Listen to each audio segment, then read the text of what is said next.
Slide 1. Our story. Her story, history. Slide 2. Where does our story begin? Slide 3. Our story begins in our imagination. In the scientific imagination or in the religious imagination. Slide 4. The scientific imagination. There is only one notion that scientists have concerning our ancestry. It is not a proven fact. According to the tale, human beings evolved. Although scientists claim that anatomically modern Homo sapiens developed, they are unable to identify our ancestors. As a result, all that scientists have is theories, hypotheses, or educated guesses that need a lot of supporting data to be proven correct. In other words, scientists are unable to identify a direct ancestor of humans. There is currently no solid, widely acknowledged proof of a single direct progenitor of Homo sapiens. It is a puzzle. In an evolutionary tree, Homo sapiens is closely related to other hominin species, but the identity of a single direct progenitor is still unknown. Why is it unknown? Because there are no relevant fossil remnants, it is unknown. The discovery of well-preserved fossil remains serves as the cornerstone of any argument for identifying a direct ancestor of modern humans. The scientific study of human origins is built on these fossils, which are the visible remains of a distant past. Researchers from a variety of disciplines, including paleoanthropologists, geneticists, comparative anatomists, geologists, archaeologists, paleoenvironmentalists, and population-level analysts, methodically combine their findings to determine whether or not specific fossils. They must begin by locating well-preserved fossils with distinctive physical characteristics. There can be no research if there are no fossils. Second, the presence of fossils makes it possible to determine whether Homo sapiens actually has genetic ties to other ancient DNA contained in the fossils. Third, they must carry out thorough anatomical investigations, establish precise dating, collect artifacts from the archaeological site, comprehend the prehistoric setting where the fossils were discovered, and collect fossilized evidence from a variety of sources. This entire effort can help establish a strong case for potential direct ancestors. However, without fossils, no studies and no conclusions can be made. What are the chances that these fossils will be found soon? Hypothetically, it is conceivable that there is a 1% to 5% chance that recently discovered fossil remains would be well preserved and represent a direct ancestor of Homo sapiens. Therefore, our story is unknown from a scientific standpoint. Slide 5. The religious imagination. The religious imagination is a distinctive way of thinking and feeling about things that are outside the scope of our common understanding. It functions as a creative force that aids in our understanding of religious and spiritual concepts. It is a realm filled with symbols and legends.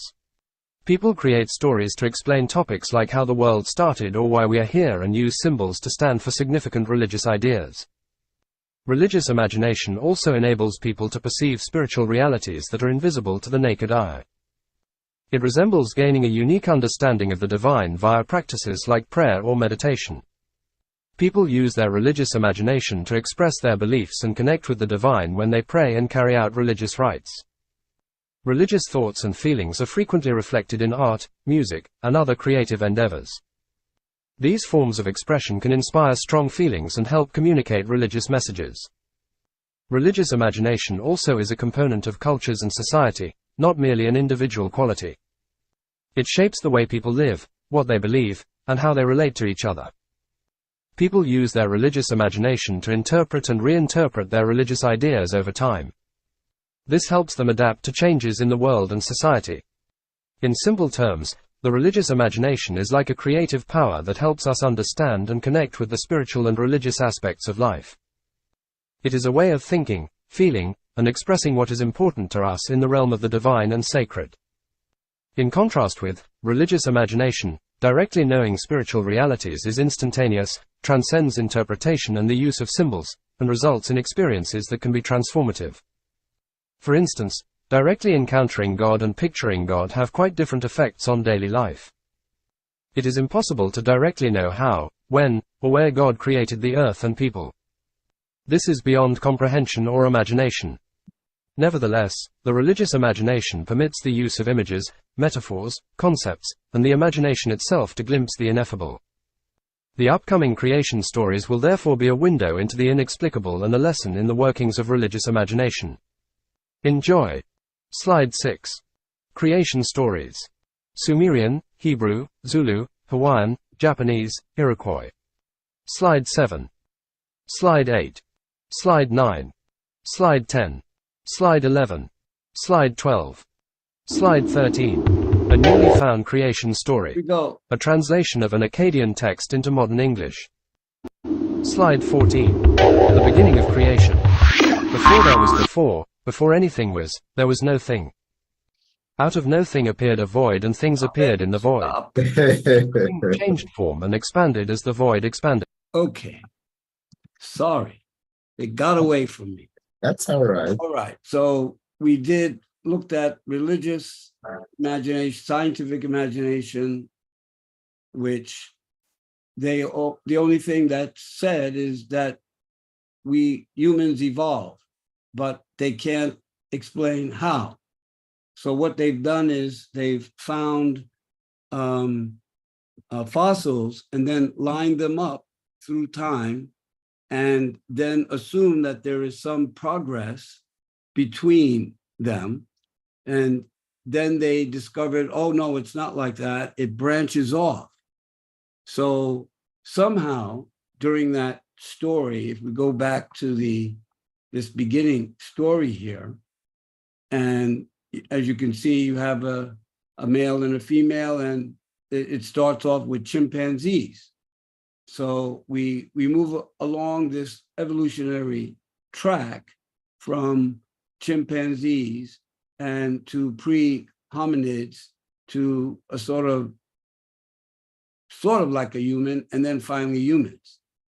And that is the only story. And so you see this kind of picture has been used for decades to illustrate that this is the order of the evolving status of human beings. But there's no evidence.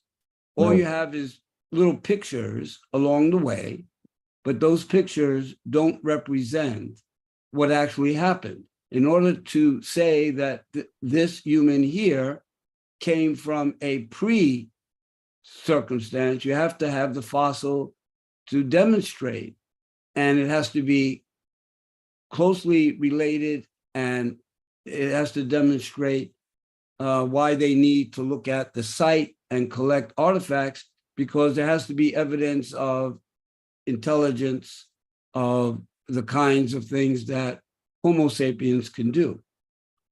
Now, on the religious side, there are these fanciful ideas where you have Michelangelo symbolically representing God creating Adam. And the title of this is The Creation of Adam.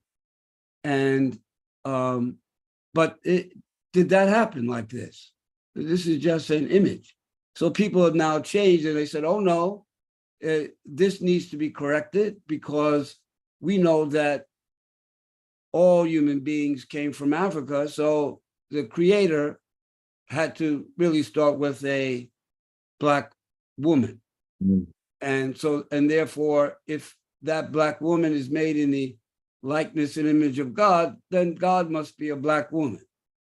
So this artist pretty much took the Michelangelo's idea and changed the anthropomorphic images. And down here, we have God appearing as a human being, a humanoid of some sort. And he has the sleeping Adam there with the red hair. And then he creates the woman out of the rib of Adam. And that's what this depicts. Now, did that happen? Was a woman created out of a man's rib? Or is it symbolic?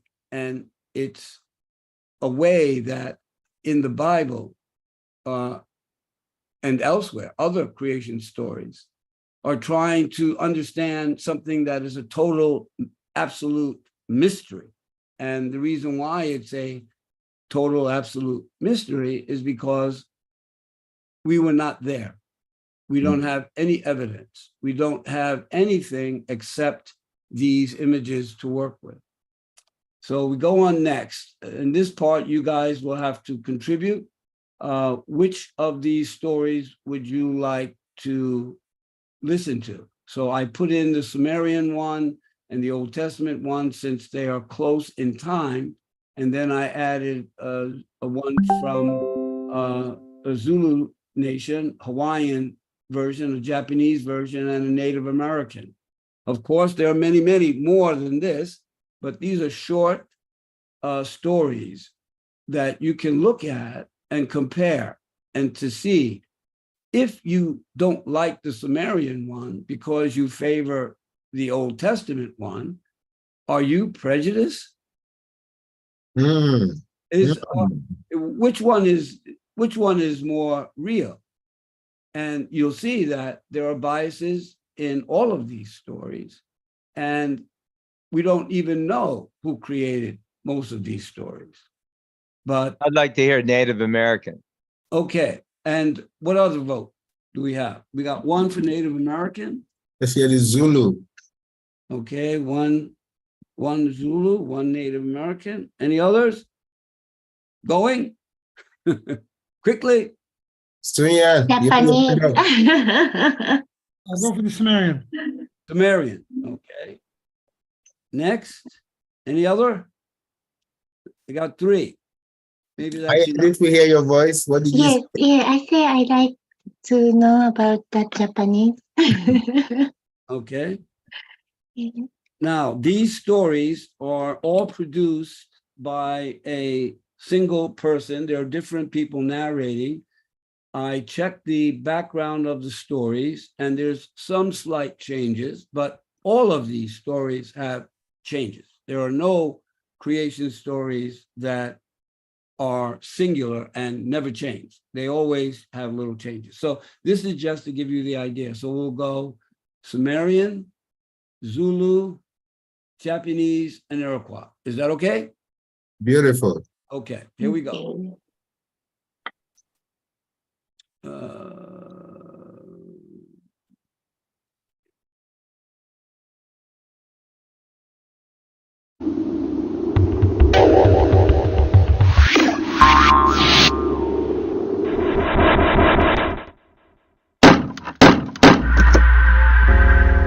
Before time began, there was only darkness and the goddess Namu, the primordial sea. She gave birth to Anki, the universe. At first they were heaven and earth in one, a vast mountain of soil and sky mixed together. Anki produced Enlil, the air. Enlil separated his parents into An, the sky, and Ki, the mother earth. He pulled his mother down to form solid ground and pushed his father up to form the heavens. He then created the moon god Nana, who created the sun god Utu. Enlil and Ki, air and earth, joined to produce Enki, the god of water, vegetation, and wisdom, and the lord of the universe. Enki gathered together part of the primordial sea and squeezed it into the rivers Tigris and Euphrates. He caused there to be cattle on the earth and fish in the rivers. He built marshland around the rivers and made the soil rich and fertile. Meanwhile, in heaven, the gods were having a large drunken banquet. They decided to create humans. The first race was made of clay and weak in body and mind. At the time, everyone was too drunk to see how poorly they were made. The humans descended to live on Enki's earth. Before long, it became clear that this race had too many problems to survive and be a credit to the gods who created them. The gods decided to destroy them all in a great flood. Only 2 people were worthy enough to survive, a man named Ziusudra and his wife. Enki came to them with instructions. They were to build a wooden ark and hide there until the floodwaters subsided. The gods redirected the Tigris and Euphrates and caused a violent flood, washing all the humans to their deaths. The storms raged day and night until there was no dry land. Ziusudra and his wife were safe in their wooden ark. They wept at the loss of mankind. Finally, the rivers shrank back, and the land around them re-emerged. Ziusudra and his wife began a new generation of men and women and set up their villages on the shores of the Tigris and Euphrates rivers.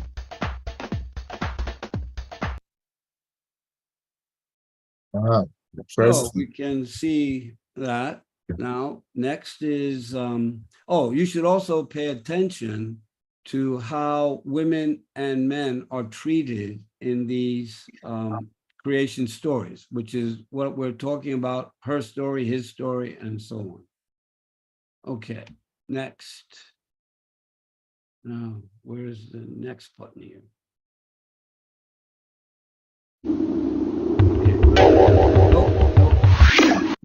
Nope. Here we go. Next is the Zulu in the order of presentation.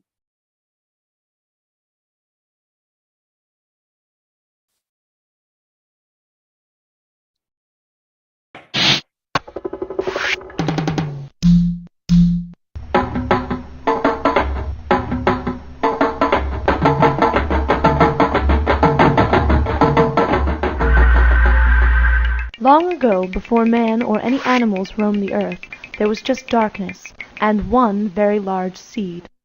The seed sank into the earth, and from it long reeds began to grow. They were called Uthlanga, which means the source of all things. Slowly, one reed grew into a man. It was Unkalunkalu, first man and the creator of all things. The larger he grew, the heavier he became. Finally, when he was fully grown, he broke off from the reed and fell to earth. As he strolled up and down the earth, he saw other growing reeds forming into men and women. Unkalunkalu broke off the first men and women, medicine men and their dreams. He pulled off cattle and fish and birds and fierce creatures. He created streams and mountains, lakes and valleys, wind and rain, and the sun and the moon. Unkalunkalu created everything we see around us today. He taught the first men and women how to hunt and make fire, how to make clothes and prepare corn. He gave all the animals their names. When all of this was done, Unkalunkalu sent the languid chameleon out into the world with the message that his people will never die. The chameleon plodded on his mission, slowly, slowly, slowly. After several days, Unkalunkalu became impatient and sent a speedy lizard out into the world with the message that death was on its way. The swift lizard quickly overtook the chameleon and arrived at the village first. Once the lizard brought its message to the first people, death arrived shortly thereafter. It has never left mankind since.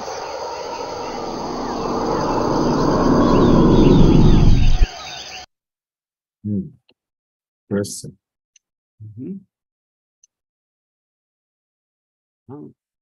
Wherever you are. Okay. Next is Japanese. I think so, yeah, Yeah. by request. Yes, by request.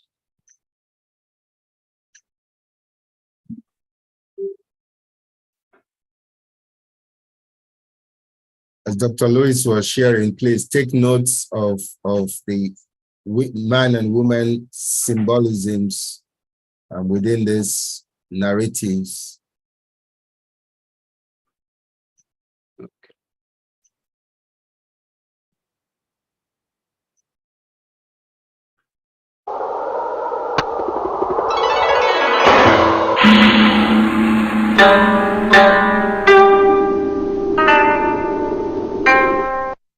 Before there was heaven and earth, there was darkness. In the midst of this darkness was a swirling mass in the shape of an enormous egg containing all things. Slowly, over the course of many years, the lighter and purer part drew itself away from the heavier and denser part. The heavy material settled to form the earth. This was Yin. The lighter part rose to form the heavens. This was Yo, Yang. Yin and Yo were opposites, Just but one could not exist without the other. seminar Yin is the feminine and Yo is the masculine, and all things in the world have the properties of one of these two forces. Did you say something, Stoyan? No? From this separation, the first beings appeared. There were Izanagi, male who invites, and Izanami, female who invites. Izanagi and Izanami found themselves on the floating bridge of heaven and peered down into the darkness below. All they heard was the sound of rushing water. "Is there no land beneath us?" they asked each other. Izanagi thrust a jewel-tipped spear into the waters. As he drew it up again, the drips formed the island Onogorojima, which means spontaneously created island. The two gods descended to this island to live.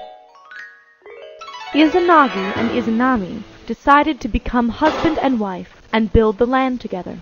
They agreed that each should walk in the opposite direction around the world axle, and when they met each other again, they would be married.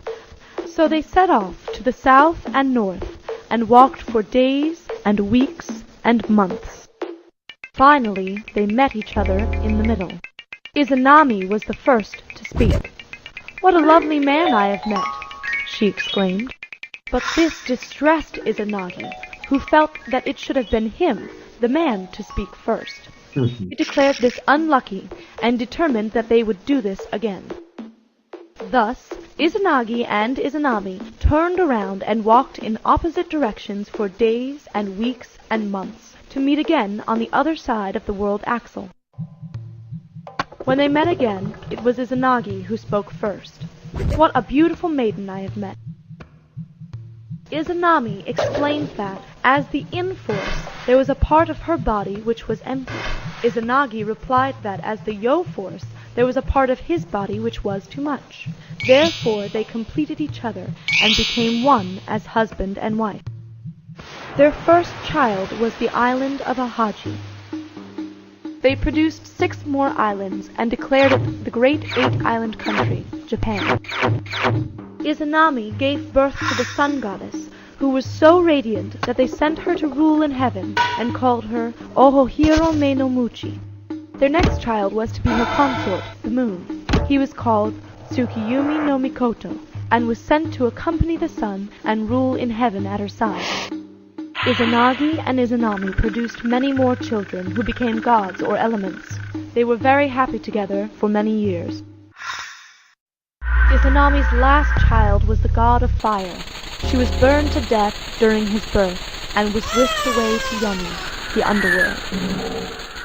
In despair, Izanagi left all of their children and grew old and lonely on the far island of Tsukuji.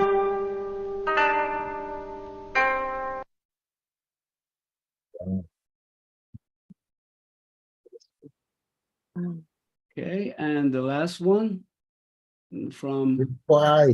Mr. Urban. Yeah. This is a famous sky woman.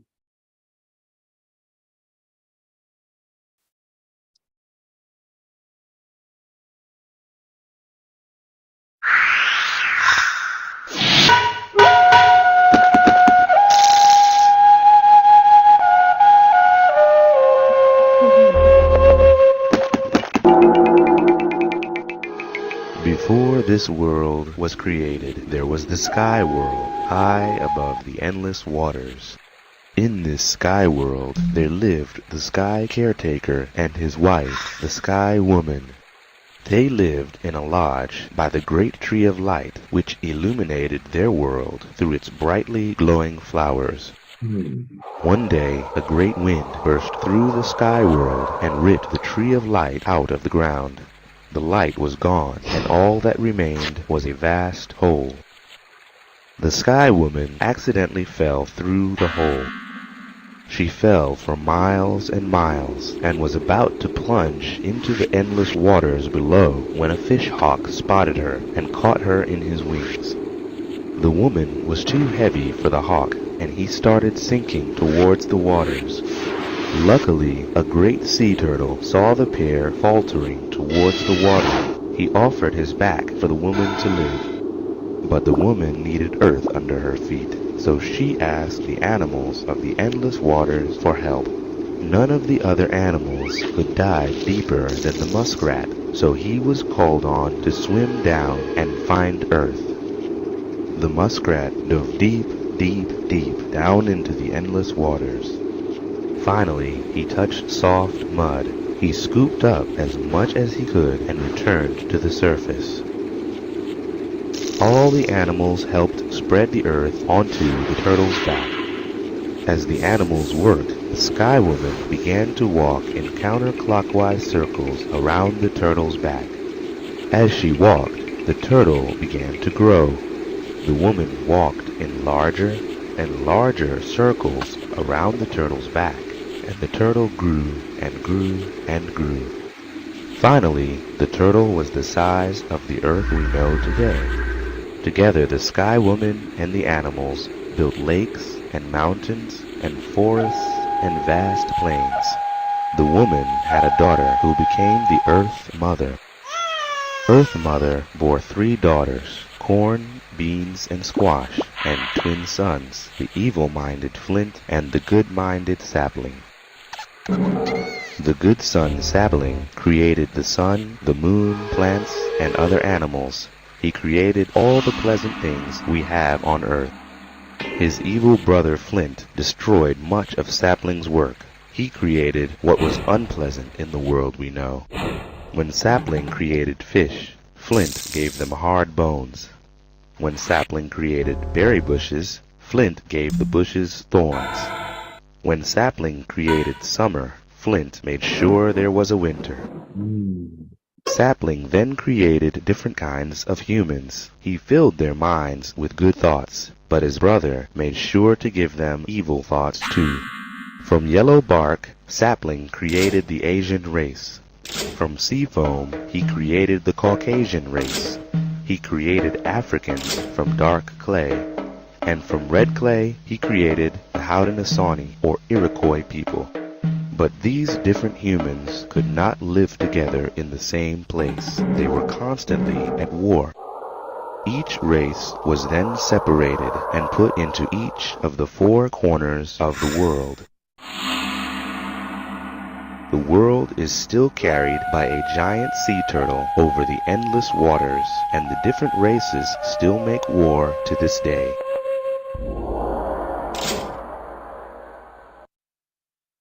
Wow.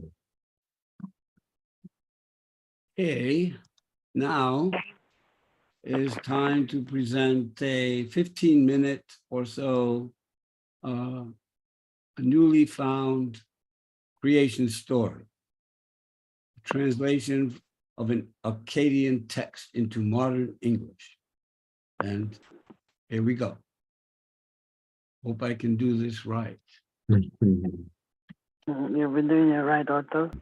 A newly found creation story. A translation of an Akkadian text into modern English. Slide 14. The beginning of creation. Before there was before anything was, there was no thing. Out of no thing appeared a void, and things appeared in the void. The things changed form and expanded as the void expanded, and the things were the void. The things clumped, forming spirit, energy, space, time, matter, and all the things, unseen and seen.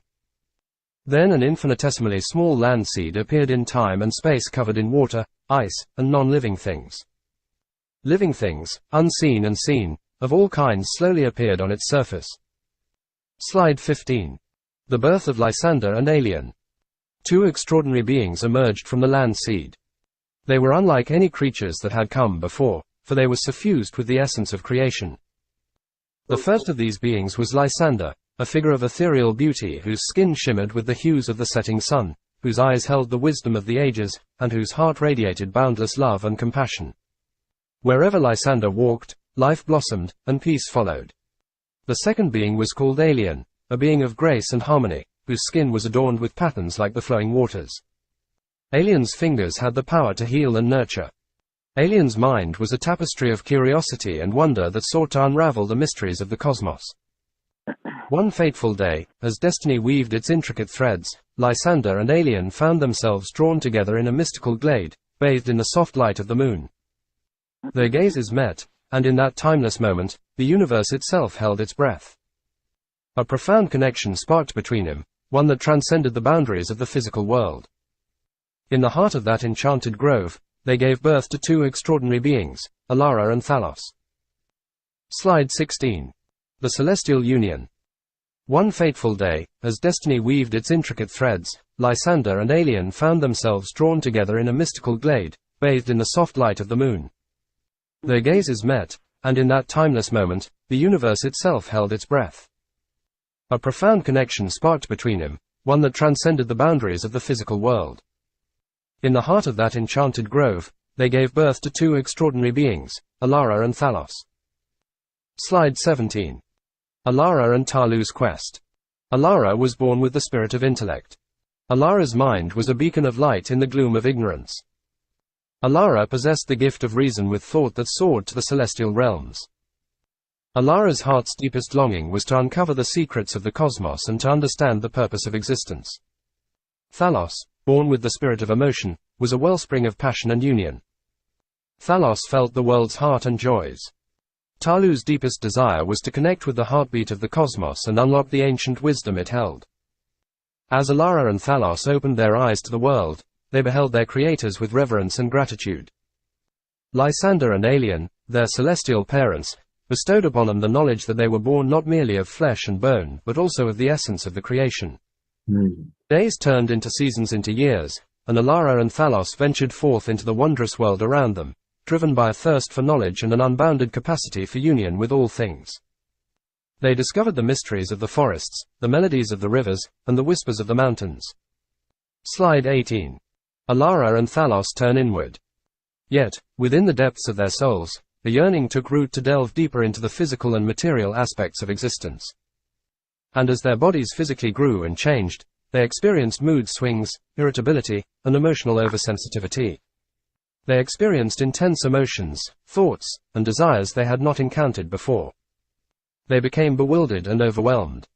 Their natural curiosity gave way to fascination and fascination to obsession with themselves. Alara turned her intellect inward, seeking to understand the desires of the self, while Thalos turned inward and was enraptured by the intense emotions coming from an increasing focus on physicality. As they delved further into the labyrinth of their own desires, they became entrapped in the illusions of the material realm. They grew self-centered and detached from the harmony of the cosmos that had once guided them. Their connection to the celestial was obscured by the shadows of their self-indulgence.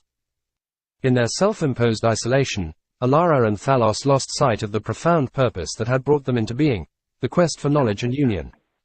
As they turned inward, their spirits were dulled by the attachment to physicality and material existence.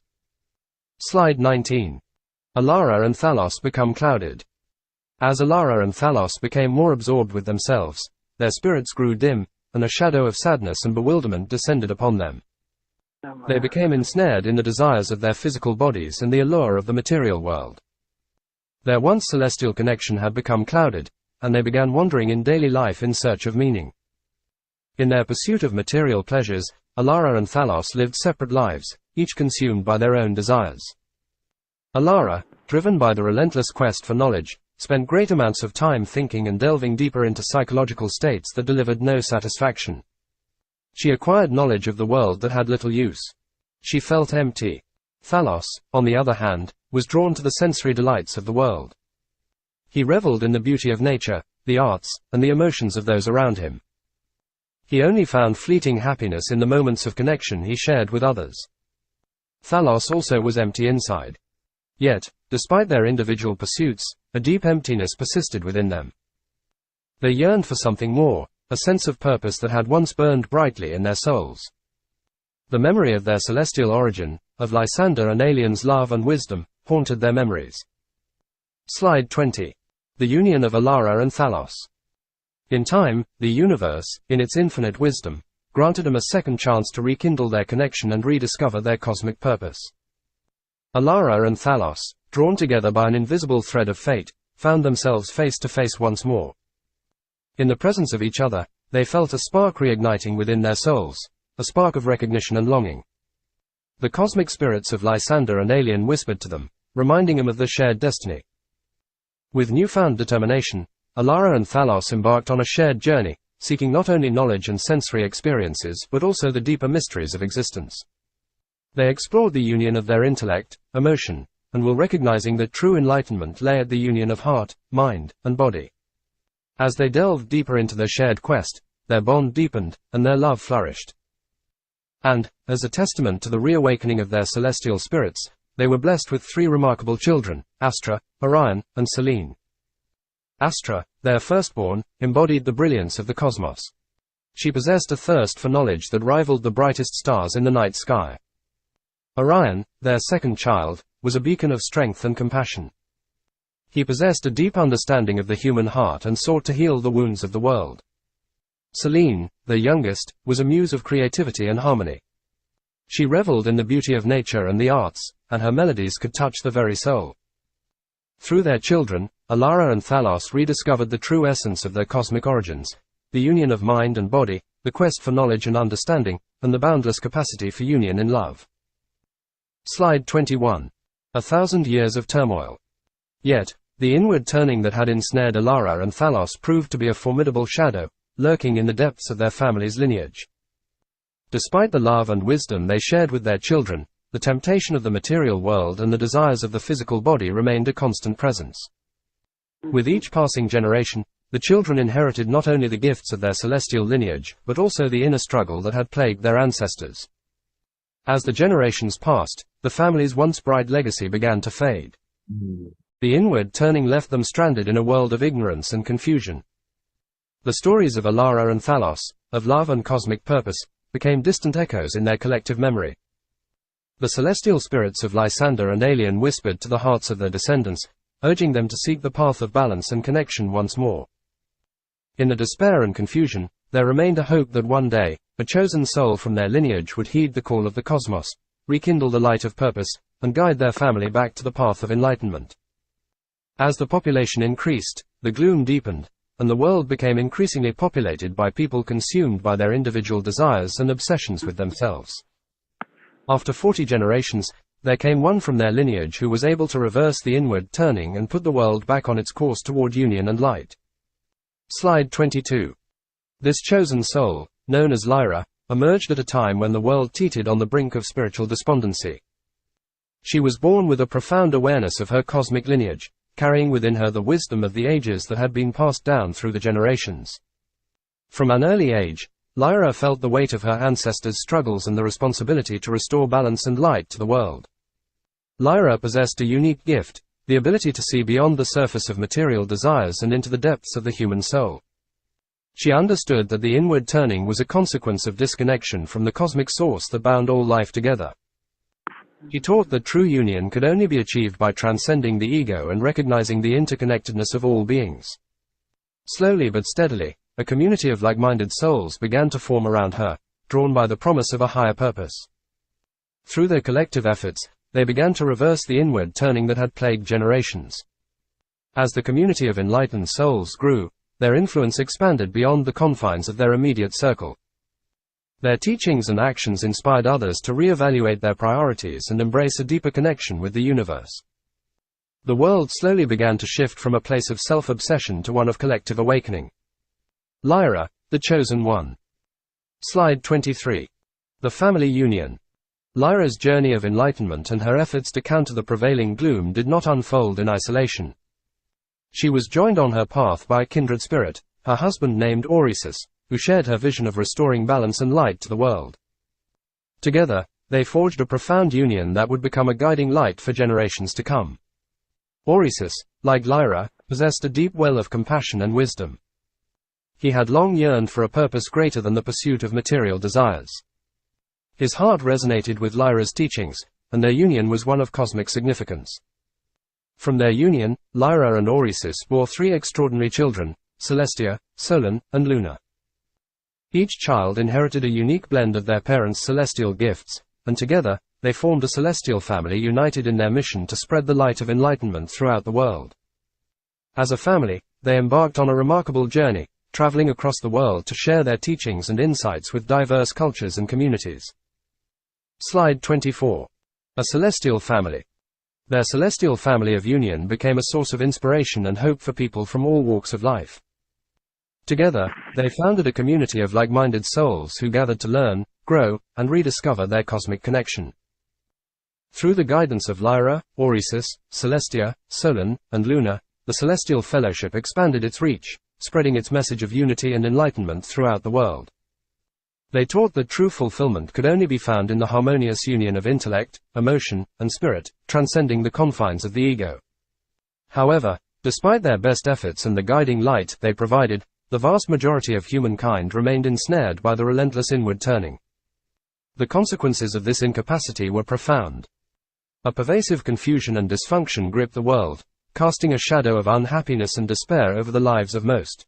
The human spirit, despite its continuous longing and tireless search for an ideal interior state and world, remained trapped in a cycle of material desires and ego-driven pursuits. In the pursuit of individual desires, relationships suffered, families fractured, and communities splintered. The interconnectedness that had once bound humanity together was fraying, replaced by a sense of isolation and disconnection. Loneliness became a pervasive ailment of the human condition, as hearts closed off to one another. The world's natural beauty, once a source of wonder and inspiration, was often overlooked or exploited. When the inward turning yields to a brighter dawn of enlightenment, the collective longing for an ideal interior state and ideal world will be fulfilled. The human spirit will shine with the brilliance of its cosmic origins. This is where we are today. Wow. Beautiful. Wow. That is Beautiful. good, Dr. Harry, my God. Thank you. Wow.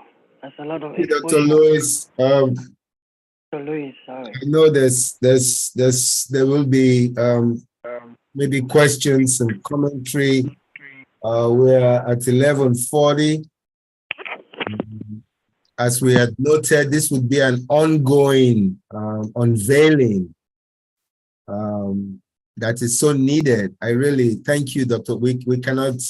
I cannot say enough about the hours and the time and the way you've presented this session to allow us really revisit and get some more insights as to how we can solve our root problem to recognize God in us. The universe, as in God, is granting us another opportunity to truly reconnect to the original, very good, the original parenting heart that is already in us and around us. I pray we can, that last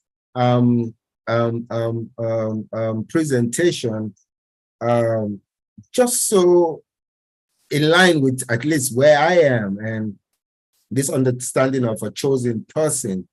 I pray we can all rise up to understand Lyra, Jesus, Father Moon, yourself also as a chosen person, Pastor Simon, yourself, Wagas, yourself, Dr. Lily, yourself, Richard, yourself, Mrs. Ba, yourself, Nanji.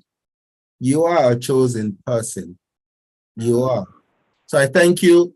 We are going to just have anybody who has, I want Dr. Stunian, because we are looking at really not just revealing these things or engaging this dialogue, but how we really embody the original true parental heart of creation.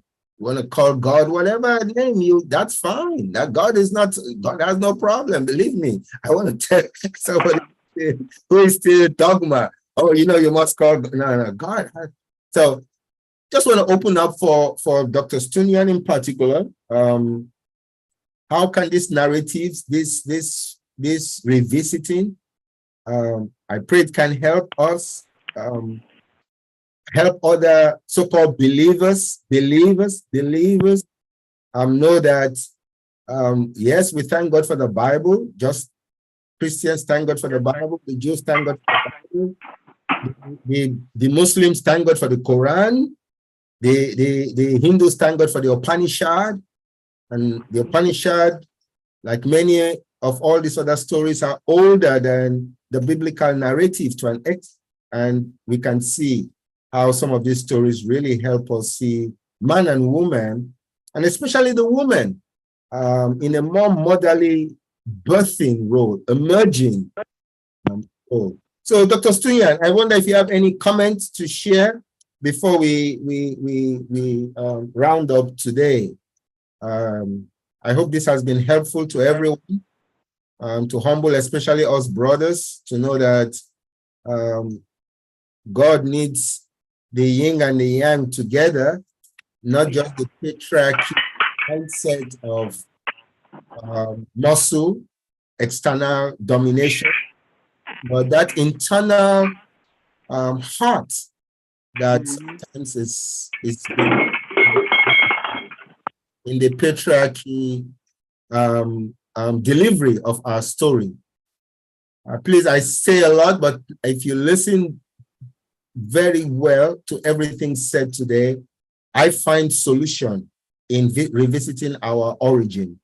I find solution that I see our story is not in a box that this is it, but that the universe is still unfolding to help us see the root of yin yang, the root of male and female, the harmonious union of masculinity and femininity, not the man wanting to think he is a subject and has led us to where we are. Unfortunately, this is the truth. We have had a patriarchy dominant world, and I must re-examine that as a man, as a patriarch in some extent. Why has patriarchy led us this way? Is it because we didn't tell our story very well? We didn't allow the matriarch to also emerge and let her heart, her wisdom, as she's always known throughout the world, brothers and sisters, in theological circles, that wisdom is looked as a woman. She, they always call her she, wisdom.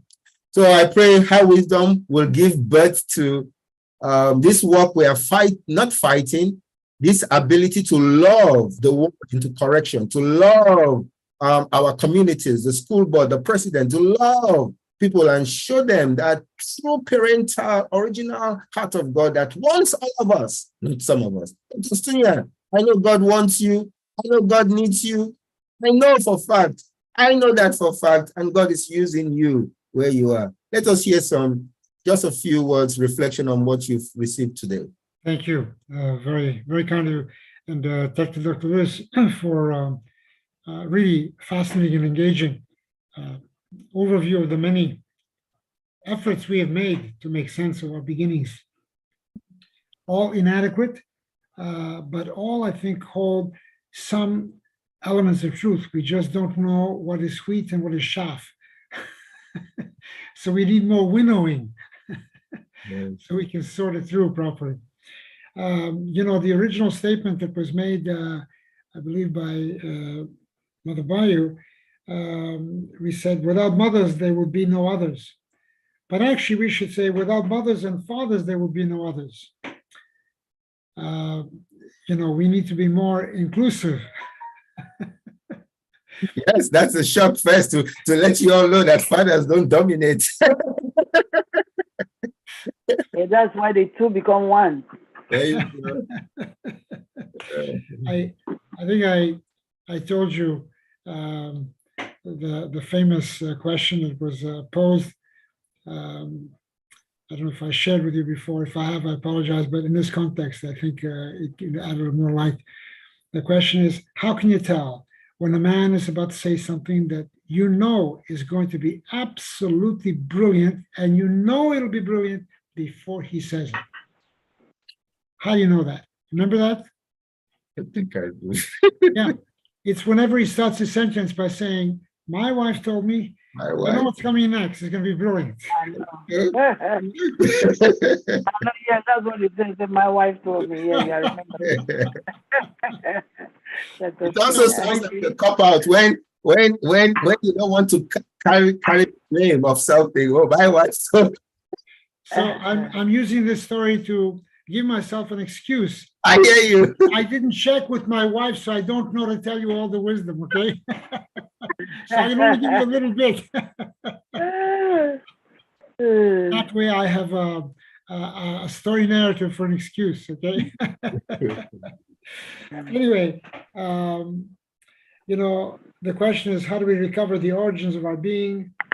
And we need to understand, first of all, the beginning point is to understand that the creation story is older than our faith founding. Many times when I meet with people of faith, they say, well, the beginning is with Muhammad. We need to go back to Muhammad and all will be well. Go back to Jesus and all will be well. Go back to Moses and all will be well. Go back to whatever, go back to Buddha and all will be well. I'm afraid not. You see, we need to dig more into the past because the beginning is before these individuals picked up on the key elements. Yes, So I think the question is not to understand creation story in terms of limited scientific capability, because by virtue of its parameters, it can only answer with ontological proof, actual proof, actual evidence, and we don't have it, so they're limited. And then we have the story narratives, but I think we need to understand creation in terms of principles. And the reason principles are so amazing to me is because they never, ever change. Principles are constants.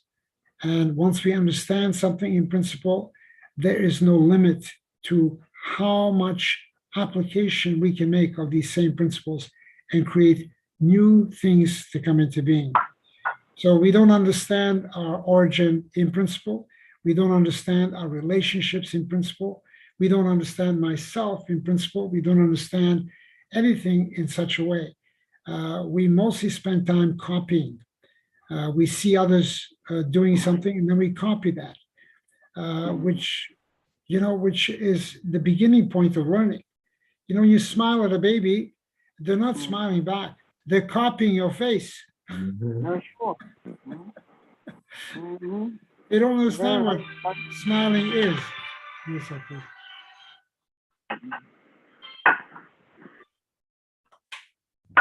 Oh, yeah. Great, so I left it on.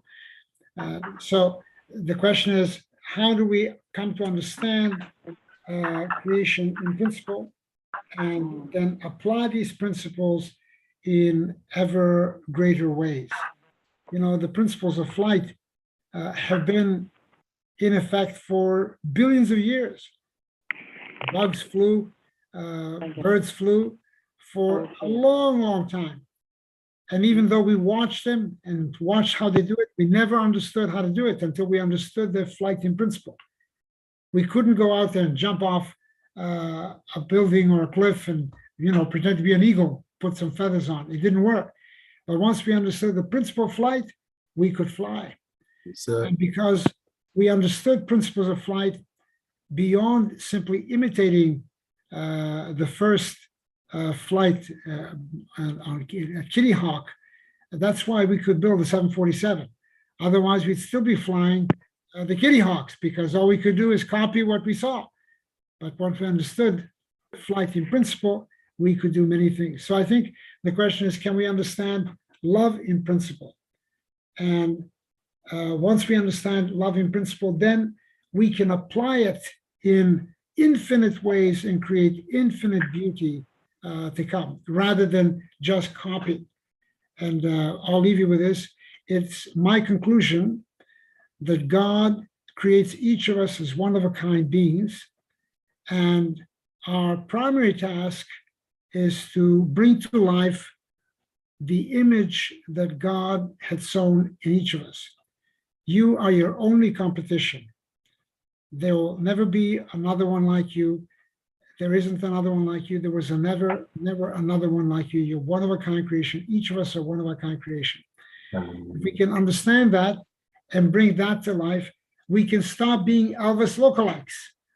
Because, if you're trying to be an Elvis lookalike, even if you look better than Elvis, if you sound better than Elvis, move better than Elvis, you're still a lookalike.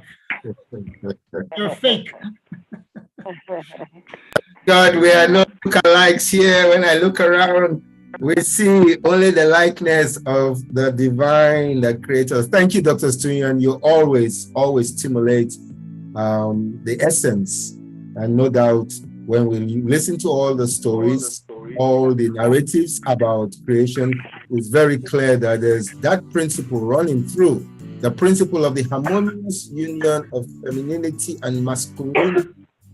It runs through the whole. And so the more we can bring that to life, as you noted, this is where patriarchy must help in bringing the young or the yin, which one is male or which one is female. The man has been too much lopsided. So we thank God for great, humble sons of God. Dr. Burgess, thank you so much for this collaborative us healing that is happening. Stunia, thank you. Brother Richard, thank you. Richard, last week, again, continuing to press on the great work of Union Station, again, that principle of man and woman, complementary opposite at the core of the universe. How do we display it beautifully, harmoniously? And we know, no doubt, must start at home. Anytime I see the urbans together, that does not mean Dr. Stunyan his wife is not there. That does not mean my wife is not there. That does not mean other. What we are really saying is, I love this window, that sacred window when I see a man and a woman together. But even when I don't see that on the screen, I see it in the way our brothers speak. You can see. That's why Jesus can say, when you see Jesus, you see God. You see that principle already. And that's why we use the word namaste here. We must see that principle in each other, because that principle is still in you as an individual. As a man, Father Bayo, your mother is in you, whether you like it or not. Every one of us as men, our mothers are in us. And so, how do we help everyone to activate their blessedness beyond, again, boxing God in that only the way the Bible talks about the creation, that's it, and you were not there, I was not there. Really want to encourage this, because this dogmatism, the way persons say my own religion or my interpretation of the beginning is the only, that becomes the problem also in how we look at ourselves. I am the only one God loves. The other people God don't love. Because I think, or I've been cajoled to believe, that the way my people, the Uruguayans, tell the story, the way the Japanese tell the story, the way the Catholic tell the story of is the only way. Only no, it's not. It's not. The principle, as Dr. Stunia has put it forward, is what unites us, and it's clear. It is very clear. So the prayer again is it's to echo. Men, please lift up the truth about the missing voices of the feminine. She was there in the beginning. Mm-hmm. The Bible is too patriarchal. It really, and that is what has been put into the world, and that's not the balance. That's not the principle. So Father Bayo, I know. Thank you so much, and everybody, Dr. Stunia, even our presenter. May the Lord bless you all. You know, I'm not just listening to all the slides and everything being spoken. Do you know what is actually just so honest in this slide? Is always a second chance. A second chance. Because if you see when the Japanese man says is the man that's supposed to speak to a woman, they went back here and do it again. You know, I mean, at the end of the celestial of the last slide, always a second chance. God always gives us a second chance to go and then reclaim yourself and come back, and I will take you for who you are. That's my conclusion. Please bless you all. Thank you again for re-echoing. The universe, as in God, is granting us again another opportunity, as my sister said, chance to truly reconnect to the original very good principle of yin yang, or masculinity and femininity working in divine union. Now, if we have to stay with that. That's why we are what? Heavenly couples. That's why we are heavenly couples. Not man and man only men telling the story, but men and women, brothers and sisters. So let us continue tomorrow on Sunday. For all those who are still here, we will send out a link that you can help join. Dr. Richard, maybe this may be fit for you, as we all, not just for you, for everyone.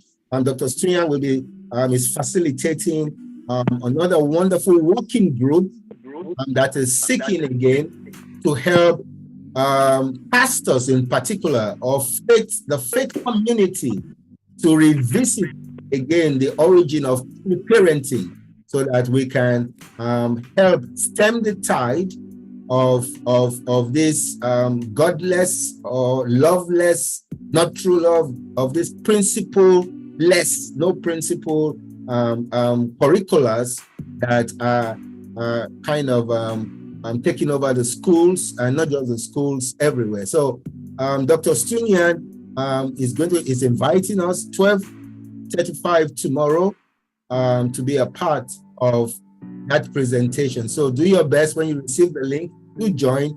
And again, to show, even if you're not going to share, let your heart be there in support, so that we create that critical mass needed to love. Mommy Bayo, is there anything I'm missing? I know we can, all of us will love to stay here. I just love, I don't know how to say thank you, and I don't want to just say thank you. I want to walk with you. And as you see, we are trying our best. Please do your part as you are doing your part. Go back to the core of the reality of why we are here. It is man and woman. Let your forums, let your churches, wherever you're doing, seek to, as a man, seek to highlight the voices of your sisters. Seek to highlight the voices of the divine feminine. It has not been told properly. Why am I saying that?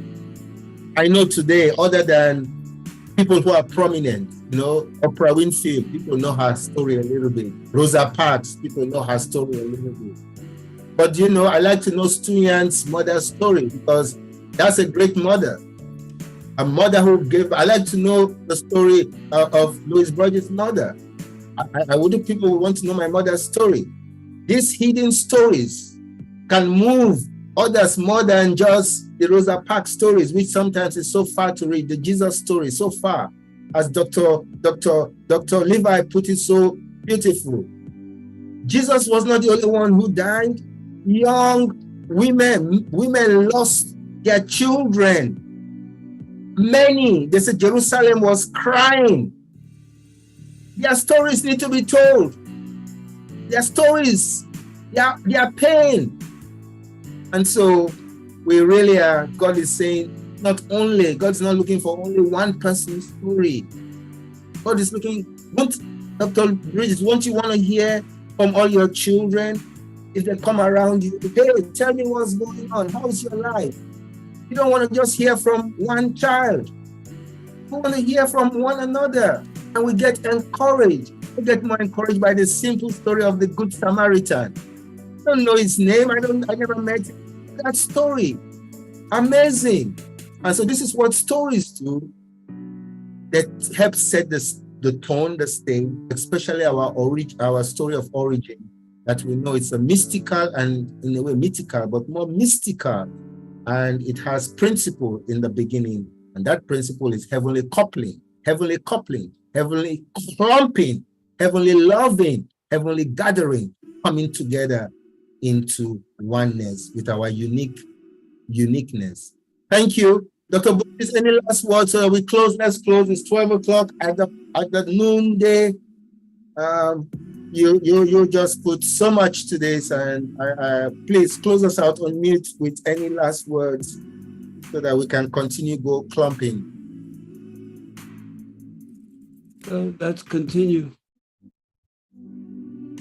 Yes, let's continue. Tuesday, I will send again. We'll send Sunday, 12:40 something. Tuesday is an evening gathering from 7, and with us, Dr. Strian, myself, and other theologians, really getting at the heart of this, really being free now, responsible to share more. And then Wednesday with Dr. Levi, 8 p.m. All this now will be resent out for October, and then Friday with the tardings. And then we are back here on Saturday. And we may have a new time or we may not, but we'll be back here consistently clumping together. Richard, thank you. Continue with your great work on Union Station. Mama Stacy, thank you for being a great, true daughter of God. Stacy, love you so much. Really do. Bishop Vargas, bless God for you, one in Christ. I know it's night there, about 9:30, 10 p.m., and you're here with us, and you're going to wake up tomorrow morning with more zest, more anointing to keep sharing the truth. The brother Pastor Jibit, you are, I believe now you travel to Sri Lanka for your conference, and we bless God for you, brother Jibit, in India, who is now attending a conference in Sri Lanka. We pray that the principle, the original parenting heart of the universe of God will continue to allow us to love as Jesus loves. Jesus did not come to condemn. He came to show us how to love one another the right way of the right principle that created us. I love you so much. Let's continue clumping. Namaste. Namaste, everyone. Namaste. Blessings to all. Thank you. Namaste. Say hello to Lily. Lily. Thank you. Hope to Yes. see you all tomorrow. God bless you. Goodbye. Thank you for all your work. Thank you. Thank you, everyone. Thank you, Dr. Lee. Beautiful.